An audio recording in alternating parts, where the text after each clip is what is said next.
오늘도 행복하세요. 오자유세상의 유현상 목사입니다. 오늘은 누가복음 8장 26절로 39절에 있는 말씀을 중심으로 해서 미쳐 돌아가는 이 세상 어찌할꼬 라고 하는 제목으로 잠시 은혜를 나누고자 합니다. 오늘 믿는 사람이나 그 믿지 않는 모든 사람들 가운데 종종 들을 수 있는 탄식적인 말이 말세다 말세다 하는 말입니다. 또 심하게 말하면 세상이 미쳤어 그렇게 말들을 합니다. 한마디로 말하면 지금 우리가 살고 있는 이 세상이 총체적으로 인간 삶의 위기에 처해졌다 하는 것을 말하는 표현들입니다. 그런데 그러한 미쳐 돌아가는 세상, 말세가 되었다고 종말에 가까웠다고 말하는 그런 상황이 오늘 누가복음 8장 26절로 39절 가운데 있는 한 도시에 미친 사람 속에서 그대로 나타나고 있습니다. 누가복음 8장 26절로 39절에 보면 한 도시에 사는 사람이, 시골이 아니라 도시에 사는 사람이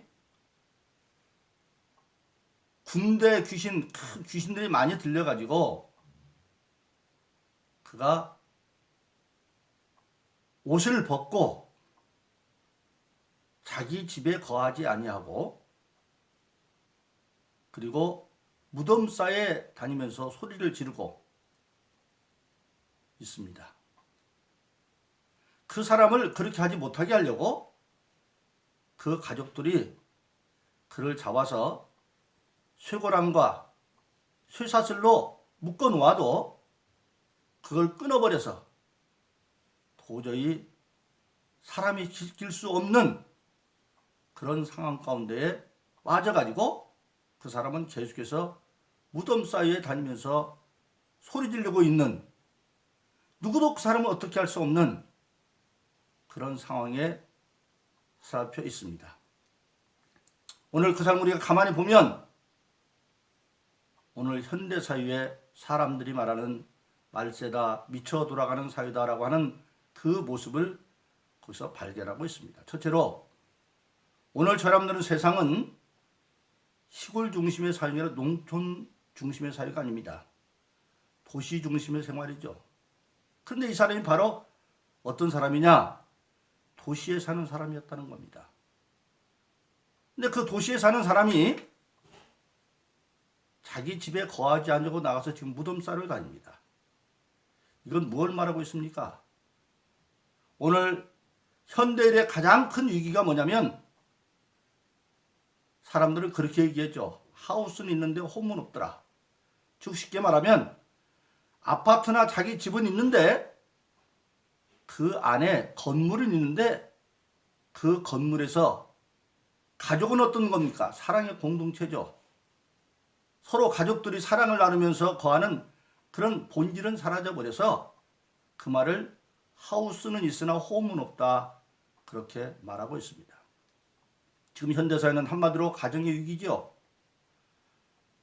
신앙적으로도 봐도 하나님의 모든 세상 역사의 출발은 아담과 하와를 만들어 놓고 부부 만들어 주어서 아담은 이브를 통해서 자기를 발견합니다. 이브를 보는 순간에 너는 내 뼈 중에 뼈 살 중에 살이다. 아내를 통해서 자기를 발견하고 그리고 아내는 아담을 돕는 배필로서 가정을 이루어가고 그때 하나님은 그들에게 생육하고 번성하고 충만하라고 명령을 합니다. 그런데 오늘날 사람들이 결혼해서 결혼도 안 하려고도 하는 사람이 많고 결혼하고도 자녀를 안 낳으려고 하는 사람이 많아요.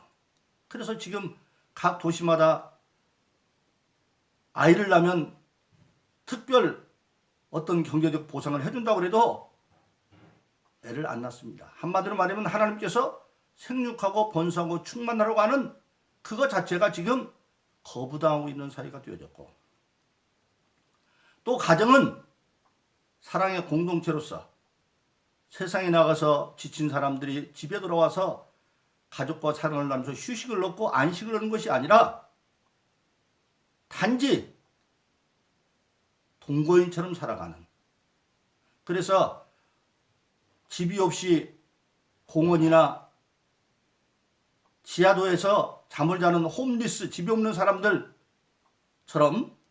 정신적인 홈리스가 되어져 있는 그런 가정에 되어져 있기 때문에 가정이 더 이상 사랑의 공동체가 되지 못하고 있는 것이 오늘 현실입니다. 그래서 많은 젊은이들 결혼을 하고도 거의 반 이상이 이혼하고 있고, 그리고 우리가 차라리 보지 않았더라면, 듣지 않았다면 좋은 가정의 표륜범죄들이 얼마나 많이 있는지 모릅니다. 자식이 재산 문제 때문에 부모를 죽이고, 명절 때 형제들이 부모 가정에 모여서 화기애애고 오는 것이 아니라 여러 가지 문제로 갈등만 겪고 와서 명절 끝에 젊은 부부들의 이혼 소송이 더 늘어난다는 게 무엇을 말하고 있습니까? 가정조차도 이미 사랑의 공동체를 잃었다고 하는 사실입니다. 그래서 현대인은 집에 거할 정말 휴식적인 공간이 없는 그런 삶 속에 사로잡혀 있어요.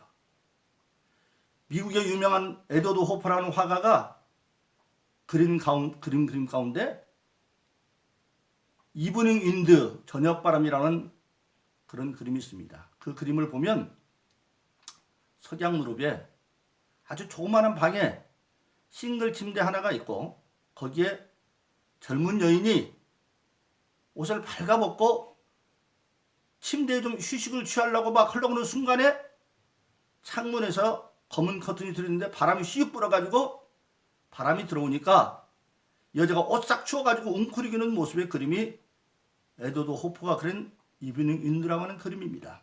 그 그림은 도시민들이 적나라하게 휴식을 취할 수 있는 단 한 평의 공간도 없다고 하는 것을 나타내고 있는 겁니다.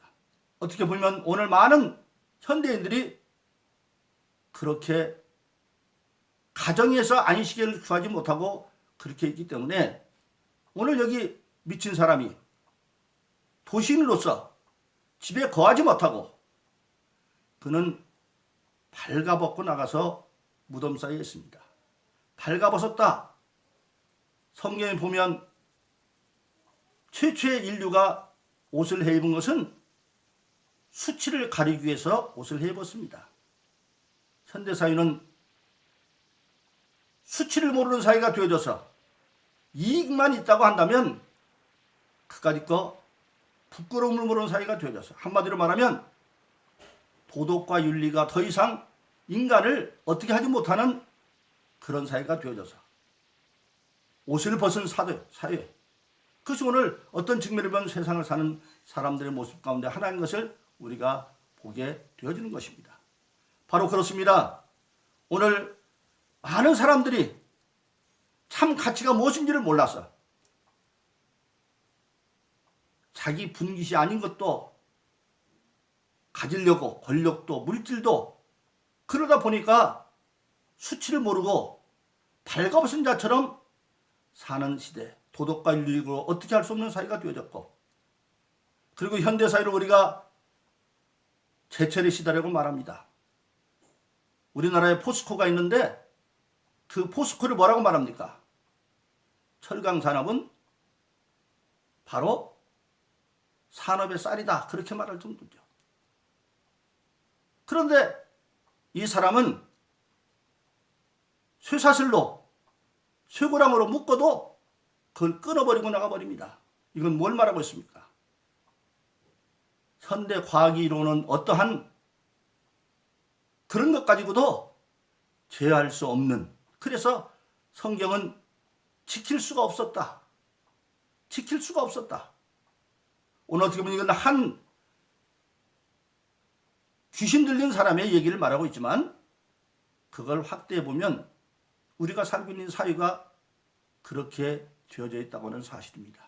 그 거라사쯤에 있는 이 미친 사람, 도시에 살았던 사람이고, 그런 사람이 가정에 거하지 못하고 발가벗은 몸으로 쇠사슬로 아무리 묶어놔도 끊어버리고 사람이 지킬 수 없어서 무덤 사이에서 소리 지르고 있는 이 미친 사람의 모습 속에서 우리는 사람들이 종종 미친 세상이야 그렇게 말하는 것을 우리가 이 사람 속에서 발견할 수가 있습니다.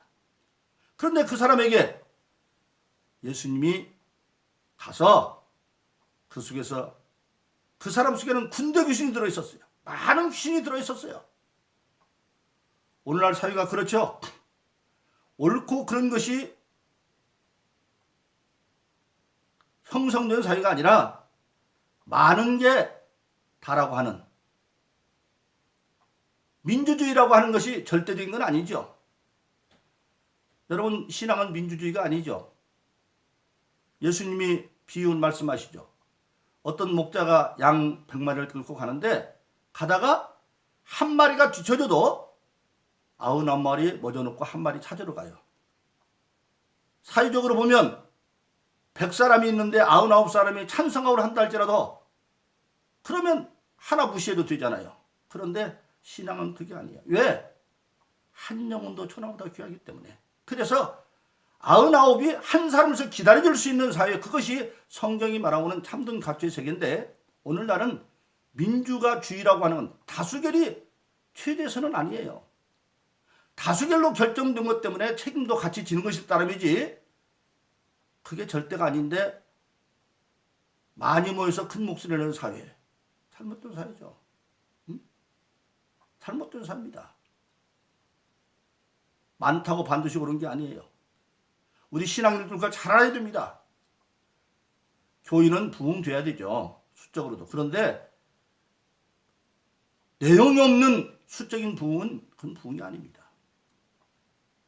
교인은 항상 고린도전서 1장 2절에서 말하는 것처럼 하나님의 교인은 예수 안에서 거룩해지고 성도라 부르심을 입은 자들의 공동체, 각처에서 예수를 주라 부르는 사람들, 기도하는 사람들의 공동체가 교인데 예수 안에서 거룩함이 없어.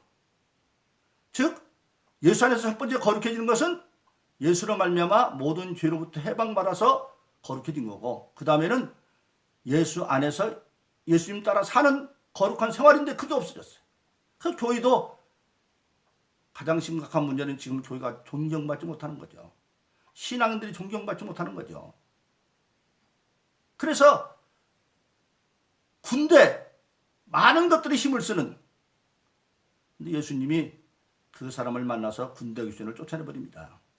그러니까 그 사람이 예수님과 함께 있기를 권했는데 예수님이 그 귀신 당한 사람에게 함께 있기를 권했지만 39절에 이렇게 말합니다.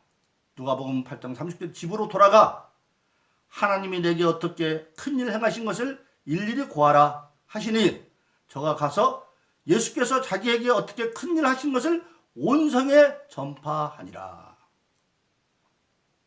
예수님은 자기와 함께하기를 원하는 그 자를 가정으로 돌려보냈어요. 가정으로 돌려보내고 하나님께서 자기 한 큰 일을 낱낱이 일일이 고하라. 그랬더니 그가 가정에 돌아갔을 뿐만 아니라 온 성에 들어가서 다 전했어요. 사랑하시면 바로 그렇습니다. 마태복음 5장에서 예수님은 8가지 복을 11절까지 말씀하시고 12절까지 13절부터 너희는 세상의 소금과 빛이다 그렇게 말하고 있습니다. 오늘 우리 예수 믿는 사람들은 은혜 받은 자로서 미쳐가는 이 세상에 예수밖에는 해답이 없습니다. 그리고 그 해답을 사는 신앙인이 되어야만 합니다. 안타까운 것은 진정한 의미의 믿는 사람은 아닌 것 같아요. 교회 다니는 사람이겠죠. 교회에서 중직을 맡았던 권사되고 뭐 장로 됐다는 사람들도 이혼하고 다시 또 재혼하고 그런 거 세상과 다를 바가 없는 거죠. 그런 사람 되면 교회에서 신앙이란 이럴지 모르지만 직분은 회수해야만 합니다. 그런데 그렇지 않으니까 이 사회에서 예수 믿는 사람들이 존경받지 못하고 그런 사람 때문에 예수 믿는 것들이라고 하는 물건 취급받는 세상이 되어져서 소금이 맛을 잃으면 길가에 버려 사람들이 짓밟고 가는 생세가 되고 말아버린 거예요. 소금이 마칠 일을 잃지 않으면 어떻게 해야 된다고 그랬어요? 그 이스라엘의 소금은 암염, 바위처럼 석탄처럼 키워놓은 건데 그걸 가져다가 물에다 바로 넣어서 녹여야 소금물로 남아야 소금의 역할을 하는데 그게 그냥 놔두면 염분이 다 내려가고 나면 염기가 없어져서 그걸 길가에 버리면 사람들이 받고 돌아다닌다 그랬어요. 그러니까 우리가 소금이 되려면 녹아지는 소금. 에베소 5장에 보면 물은 하나님의 말씀이라 그랬어요. 하나님 말씀 안에서 우리가 다 내 자신이 녹아지고 그래야만 소금의 역할을 감당을 해서 우리가 세상 속에서 소금이 맛을 내기 때문에 인생의 의미가 무엇인지도 저 집은 예수 믿는 집인데 정말 저 집 보니까 행복한 가정이네. 저 집 보니까 정말 가치 있게 사네. 나가는 게 보여져야 돼요. 그래서 가정에 본인이 보여주는 인생의 의미를 나타내고 소금이 있으면 썩는 게 안 썩어지죠? 예수 믿는 사람들은 정의로워야 됩니다. 근데 그렇지 않으니까 문제가 나는 거죠. 예? 그럼 내가 물로 녹아지면 나는 어디 갔습니까? 그런데 없어진 줄 알았더니 그게 빛으로 부활해서 자기 가정을 비추고 산 위에 빛이 되면 마을을 비춘다 그랬어요. 사랑하는 사람 바로 그렇습니다. 이 미쳐 돌아간 세상 어찌할꼬 다른 거 없습니다. 먼저 예수 믿는 저와 여러분들이 예수님이 말씀하신 것처럼 믿는 자는 내가 하는 일도 한다고 말씀했습니다. 우리가 정말 요한복음 14장 12절로 14절 말씀처럼 온전히 이루어서 우리를 보고 나도 예수 믿어야겠다. 우리가 정말 온성에 나가서 예수 믿는 자답게 살면서 전함으로 말미암아 이 미친 세상을 예수 믿는 저희들이 예수 이름으로 변화시키는, 그래서 성도들이 세상을 책임지는 그런 사람 되기를 예수 이름으로 축원합니다. 오늘도 행복하세요. 오 자유세상의 유현상 목사였습니다. 감사합니다.